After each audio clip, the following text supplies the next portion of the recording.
India के साथ एक बहुत बड़ा धोखा हुआ। जिस मालदीव्स की इकोनॉमी इंडिया के टूरिज्म पर डिपेंडेंट है, बहुत ही क्रेडिबल सोर्सेस से ये पता चला कि उसी देश के कुछ लोगों का हाथ इंडिया में हुए one of the biggest terrorist attacks 26/11 में भी था। उससे पहले बात करते हैं 4 जनवरी 2024 के उस तहलका मचाने वाले दिन की। एक तरफ मोदी जी लक्षद्वीप के बीच में आराम से रिलैक्स करते हुए ये पिक्चर शेयर करते हैं और दूसरी तरफ वहां से 120 किलोमीटर दूर मालदीव्स में एक धमाका हो जाता है। Big India versus Maldives tourism controversy that has now erupted. Nation and Tourism Chamber has now sought for Maldives boycott. Maldives को बॉयकॉट करने की बात कर रहा है। पूरे ट्विटर पर अचानक से #boycott Maldives ट्रेंड करने लग जाता है। इसके बाद मालदीवियन मिनिस्टर मरियम श्यूना भी इसे रीट्वीट करते हुए कहती है, what a clown, the puppet of Israel mister Narendra diver with life jacket. एक मालदीवियन का ट्वीट तो वायरल हो गया, जिसने अनफॉर्चुनेटली इंडियंस के प्रति बढ़ती एक हेटफुल मानसिकता का एक सैंपल दिखा दिया। उसने कहा, इंडिया मालदीव से कंपीट ही नहीं कर सकता क्योंकि इंडियंस के कमरों से तो बदबू आती है। और अगर आप देखोगे तो आपको ऐसे कई सारे एंटी इंडिया ट्वीट्स मिल जाएंगे जहां पर मालदीवियंस इंडिया का मजाक उड़ा रहे हैं, जबकि हिस्टोरिकली जैसे आपको पता होगा Maldives has always been extremely pro India. So आखिर इस एक पिक्चर में ऐसी क्या बात थी जिसने पूरे मालदीव्स देश को ही हिला कर रख दिया। और हाँ, ये बॉयकॉट मालदीव्स तो आज ट्रेंड कर रहा है, लेकिन क्या आप जानते हो मालदीव्स में एंटी इंडियन सेंटिमेंट्स आज से कुछ महीने पहले से ही शुरू हो चुकी थी। बहुत कम लोग ये जानते हैं कि आज से कुछ महीने पहले से ही India out, Indian military out, ऐसे नारे मालदीव्स के हर रास्तों पर लग रहे थे। इस रैली में भी लोग हमारे पीएम मोदी का मास्क पहने उनका मजाक बना रहे थे। और सबसे शॉकिंग बात जानते हो, इस रैली को खुद उनके former president Abdullah Yamin lead कर रहे थे। अब ये शॉकिंग इसीलिए है क्योंकि मालदीव्स एक ऐसा देश है जिसकी इकोनॉमी ही हमारे दम पर चल रही है। मतलब उनके जीडीपी का वोपिंग 28% तो सिर्फ इंडिया से आता है। अब जिस देश में India highest number of tourist भेजता है, मतलब आप समझ लो कि अगर इंडियंस ने मालदीव्स का कंप्लीट बॉयकॉट कर दिया तो उनकी लगभग आधी पॉपुलेशन पूरी तरह से बेरोजगार हो जाएंगे। तो एक ऐसा देश जो इंडिया पर इतना हेवीली डिपेंडेंट है, वो आखिर क्यों इंडिया के साथ एहसान फरामोशी करके अपने ही पेट पर लात मारने पर तुला हुआ है? इसके पीछे की वजह ना काफी इंटरेस्टिंग है, जिसके बारे में हम आगे डिटेल में डिस्कस करेंगे। लेकिन उससे भी एक बहुत ही इंपॉर्टेंट मुद्दा है जिसके बारे में कोई बात नहीं कर रहा, एंड आई एम श्योर आप भी पहली बार ही सुन रहे होंगे। टेररिज्म, ये शब्द सुनकर किस देश का नाम याद आता है? मालदीव्स का नाम तो आपके दिमाग में बिल्कुल नहीं आया होगा, राइट? बट जैसे मैंने कहा 26/11 मुंबई अटैक्स, जिसमें हमारे देश के 20 सोल्जर्स, 175 सिटीजंस और 26 फॉरेनर्स मारे गए, उस अटैक में मालदीवियंस का एक बहुत बड़ा हाथ था। और ये मैं नहीं कह रहा हूं, ये खुद उनके फॉर्मर प्रेसिडेंट नशीद का कहना है। मालदीव्स में टेररिज्म अगेंस्ट इंडिया राइज पर है। आज वहां पर सिचुएशन ऐसी है कि हर 1500 मालदीवियंस में से एक सिटीजन टेररिस्ट बन रहा है। तो इतना सब होने के बावजूद भी क्यों Indian government Maldivian sponsored terrorism को टॉलरेट कर रही है और उल्टा मालदीव्स को 8 पर 8 देते जा रही है? वेल फ्रेंड्स, अब और नहीं, अब तो हमारे देश के प्रधानमंत्री मोदी जी ने बस सिर्फ एक पिक ही पोस्ट की थी और पूरे मालदीव्स में धमाका हो गया। बट इंडियन गवर्नमेंट ने तो मालदीव्स को करारा जवाब देने के लिए एक मास्टर प्लान ही बना दिया, जिसमें इन्फ्लुएंसर्स और सेलिब्रिटी से लेकर आम भारतीय नागरिक भी शामिल है। सो वेल, इंडियन गवर्नमेंट का वो मास्टर प्लान आखिर क्या है और कैसे मोदी जी के उस पिक से चोर की दाढ़ी में तिनका साबित हो गया? Let's understand and let's comprehend. So पिछले कुछ महीने से, इनफैक्ट जब से मोहम्मद मुइजू मालदीव्स के नए प्रेसिडेंट बने हैं, तब से मालदीव्स में एंटी इंडिया एक्टिविटीज काफी बढ़ गई है। यहां तक कि 17 नवंबर 2023 को मालदीव्स ने इंडियन ओशन कंट्रीज के एनएसए टॉक्स, जिसमें सारे कंट्रीज के नेशनल सिक्योरिटी एडवाइजर्स आते हैं और इसे मालदीव्स हमेशा अटेंड करता था, इस बार उसने टॉक्स में पार्टिसिपेट नहीं किया और ना ही हर साल इंडियन ओशन की स्टडीज और रिकॉर्ड्स रखने वाली हाइड्रोग्राफी कोऑपरेशन एग्रीमेंट को रिन्यू किया। और आज इनका यही एंटी इंडिया स्टैंस एक स्टेप आगे निकल चुका है। कैसे? खुद ही देखो। तो जरा रूलिंग पार्टी के प्रोमिनेंट लीडर अब्बास का ये ट्वीट देखो। अब्बास सीधे सीधे मालदीव्स में स्थित इंडियन हाई कमीशन पर हमला करने के लिए मालदीवियंस को भड़का रहा है। नवंबर 2022 के दिन आईएसआई से जुड़े 14 मालदीवियंस को बड़े क्वांटिटी के एक्सप्लोजिव्स के साथ अरेस्ट किया गया। और जानते हो ये इन एक्सप्लोजिव्स का इस्तेमाल कहां करने वाले थे? उनके नेशनल पुलिस कॉलेज बिल्डिंग में, जो इंडिया ने ही बनाया है, और इवन अड्डू एरिया के बाकी इंडियन मेड बिल्डिंग्स को ही उड़ाने के लिए। इनफैक्ट काउंटर एक्सट्रीमिज्म प्रोजेक्ट के हिसाब से हर 1500 मालदीवियंस में से एक टेररिस्ट बनते जा रहा है, which is very concerning for India. लेकिन आखिर मालदीव्स ये एंटी इंडिया टेररिस्ट एक्टिविटीज का हब बना कैसे? वेल, इसके पीछे हाथ है 2004 के मालदीव्स के इतिहास के one of the biggest tsunami का, जिसका पूरा फायदा उठाया पाकिस्तान ने और मालदीव्स में टेररिज्म फैलाना शुरू कर दिया। अब इसका एक पूरा डिटेल्ड एनालिसिस हमें एक बहुत ही prominent terrorism research think tank counter extremism project से मिला है। लेकिन उसमें डिटेल्स में जाने से पहले जरा एक मिनट, हम सब ये जानते हैं मालदीव्स का ये करंट एंटी इंडिया स्टैंड सिर्फ और सिर्फ चाइना को अपीज करने के लिए, और चाइना तो कैसे छोटे देशों को हैवी लोन्स बांटकर बाद में उन्हें एक डेट ट्रैप में फंसाकर अपना गुलाम बना देता है। लेकिन डू यू नो चाइना अपनी इसी डेट ट्रैप स्ट्रैटेजी को इंडिया के अगेंस्ट किस तरीके से यूज कर रहा है? चाइना लिटरली इस स्ट्रैटेजी का इस्तेमाल करके इंडिया के आजू बाजू अपने मिलिट्री बेसिस खड़े कर रहा है, जिसे infamously the string of pearl strategy कहा जाता है। और इससे इंडिया को एक बहुत बड़ा थ्रेट है, क्योंकि चाइना लिटरली इंडिया के बॉर्डर्स तक आ चुका है। और इसी वजह से इंडिया ने चाइना की स्ट्रैटेजी को काउंटर करने के लिए अपनी एक काउंटर स्ट्रैटेजी बनाई है called the necklace of diamond strategy. इस स्ट्रैटेजी के तहत हमने चाइना को घेर लिया है और हमारी फोर्सेस लिटरली चाइना के बॉर्डर्स पर हमने खड़ी कर दी है। अब इंडिया ने एग्जैक्टली स्ट्रैटेजी को इंप्लीमेंट कैसे किया, कैसे दूसरे देशों के जमीन पर अपने मिलिट्री बेसेस ओपन किए और उन देशों ने ये कैसे होने दिया, इसके बारे में एक्चुअली मैं कुकू एफएम की ये ऑडियो बुक है जो काफी डिटेल में से एक्सप्लेन करती है। स्पेशली आप इन्हें रात को सोने से पहले अनवाइंड करते टाइम सुन सकते हो। ऑल्सो कुकू एफएम रिकैप को चेकआउट करना मत भूलना। यहाँ पर आप देख सकते हो कि कुकू एफएम से आपने कितने घंटे माइंडलेस स्क्रोलिंग के बचा लिए, आप बाकी ऑडियो लिसनर्स के कंपैरिजन में कहां पर स्टैंड करते हो, और आपने कुकू एफएम से कितना कुछ सीख लिया है। और लास्टली आप अपनी पूरी कुकू एफएम की जर्नी को अपने फ्रेंड्स और फैमिली के साथ शेयर भी कर सकते हो। सो अगर आपने अब तक कुकू एफएम को सब्सक्राइब नहीं किया है तो अभी जाओ और जरूर चेकआउट करना। नीचे डिस्क्रिप्शन में मैंने एक 50% ऑफ का कूपन कोड भी डाल दिया है, जिससे आपको एक महीने का सब्सक्रिप्शन सिर्फ और सिर्फ 49 रुपीज में मिलेगा। अब लौट आते हैं वापस से हमारे टॉपिक पर। So coming back to Maldives, 2004 में मालदीव्स में एक बहुत ही बड़ी सुनामी आई थी। इसी का फायदा उठाते हुए कई सारी पाकिस्तानी इस्लामिस्ट ऑर्गेनाइजेशंस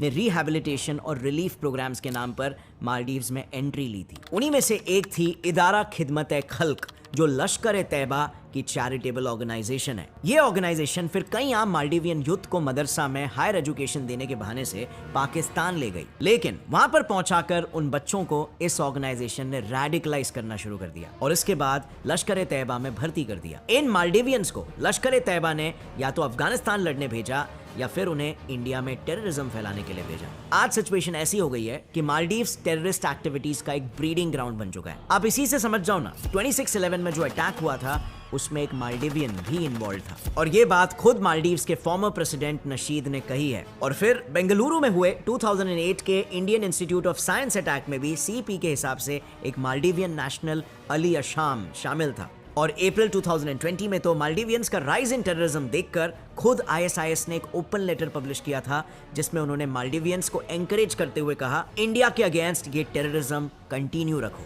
अब इस टेररिज्म पर वर्क करने के लिए इंडियन गवर्नमेंट ने मालदीव्स के साथ joint working group on counter terrorism जरूर बनाया, बट ऑनेस्टली स्पीकिंग मुझे हमारी रिसर्च में बस यही एक गवर्नमेंट का एक्शन मिला टेररिज्म को काउंटर करने वाला। अगर आपको कोई और काउंटर टेररिज्म एक्शंस पता होंगे तो कमेंट में जरूर बताना। बट कम ऑन, मेरे हिसाब से सिर्फ मीटिंग्स लेकर बात करना टेररिज्म के खिलाफ कोई बड़ा एक्शन नहीं होता, और वो भी तब जब उस देश की नब्ज लिटरली हमारे हाथों में हो। मालदीव्स को ये अच्छे से पता है कि वो इकोनॉमिकली पूरी तरीके से हम पर डिपेंडेंट है, तो इंडियन गवर्नमेंट ऐसे सिचुएशन में कभी भी कोई भी स्ट्रिक्ट एक्शन ले सकती है। और दूसरी बात, टेररिज्म के अलावा भी Maldives has been extremely ungrateful towards India, and let me tell you why.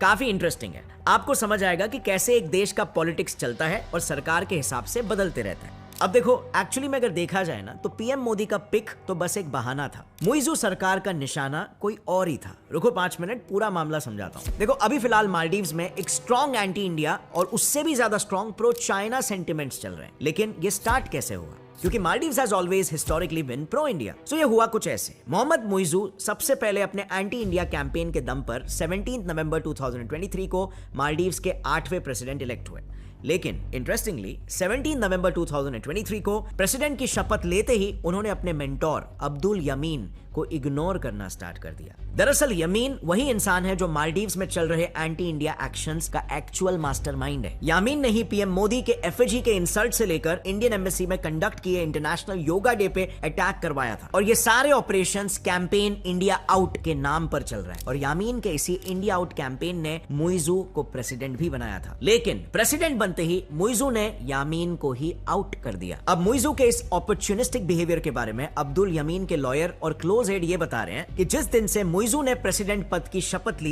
बिल्कुल उसी दिन से उन्होंने यामीन का फोन तक पिकअप करना बंद कर दिया है। अब just to let you know, Yameen खुद मालदीव्स के सेकंड प्रेसिडेंट रह चुके हैं, बट उनके ऊपर करप्शन चार्जेस होने की वजह से वो खुद प्रेसिडेंशियल इलेक्शंस नहीं लड़ सकते थे, और इसीलिए इलेक्शन खुद लड़ने के बजाय उन्होंने इलेक्शन रैलीज के थ्रू मुइजू के लिए पब्लिक सपोर्ट बटोरना शुरू किया। बट इलेक्शन जीतने के बाद मुइजू ने यामीन की ही प्रोग्रेसिव पार्टी पर कब्जा कर लिया। इसी को देखते हुए यामीन ने मुइजू के प्रेसिडेंट बनने के ठीक 12 दिन बाद 29 नवंबर 2023 को अपनी नई पार्टी पीपल्स नेशनल फ्रंट ही खोल दी और साल 2024 के अप्रैल में होने वाले पार्लियामेंट्री इलेक्शन में जुट गए। अब जैसे कि मैंने पहले बताया, ये पूरा इंडिया आउट कैंपेन जिसके दम पर मुइजू प्रेसिडेंट बने, ये पूरा का पूरा यामीन का ही ब्रेन चाइल्ड था। इनफैक्ट उन्हीं के टर्म में साल 2011 में चाइना की एम्बेसी भी मालदीव्स में पहली बार ओपन हुई। And fast forward to current scenario, Yameen के नए पार्टी पीपल्स नेशनल फ्रंट के खुलने के बाद एक एंटी इंडिया और प्रो चाइना पार्टी मार्केट में आ गई, जिससे मोहम्मद मुइजू के लिए कंपटीशन बढ़ गया और इससे आने वाले इलेक्शंस में उसके वोट्स बढ़ सकते थे। और इसीलिए मुइजू ने मैं ज्यादा एंटी इंडिया और प्रो चाइना हूं ये प्रूव करने के लिए हमारे पीएम को टारगेट करना शुरू कर दिया। इनफैक्ट अभी भी as we speak Muizzu China के टूर पर है, जहां वो एक बहुत बड़े प्रोजेक्ट रास मेल प्रोजेक्ट के लिए फंडिंग लेने चाइना गया है।